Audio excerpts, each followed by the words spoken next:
Laurent, le seul fils de Lino Ventura, vient de mourir à 72 ans des suites d'une longue maladie. Né en 1950, il était marié et avait plusieurs enfants, mais pas question pour lui de marcher dans les traces de son célèbre père. Peu à l'aise avec la caméra, il avait préféré se tourner vers la plume et avait sorti notamment un livre à l'occasion du centenaire de la naissance de son père en 2019.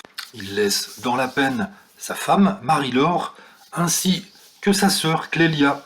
Celle-ci, née en 61, était très proche de son grand frère. Et elle est scénariste dans le cinéma, même milieu que son père. Et tous deux avaient mené une longue bataille pour l'héritage de leur père Lino. En effet, les enfants de leur autre sœur, Mylène, avaient contesté la répartition de l'héritage de Lino Ventura et de son épouse Odette, morte en 2013.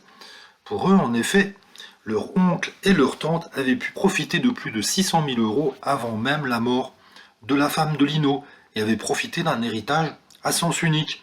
La conclusion de cette histoire judiciaire, qui s'est ensuite terminée avec un administrateur, n'avait pas été médiatisée. La famille compte également un autre membre, Linda, née en 58, handicapée à vie après un AVC à la naissance. Très protégée par ses parents, elle vit toujours dans la maison personnage qu'ils avaient créée pour les personnes souffrant du même handicap dès le début des années 60.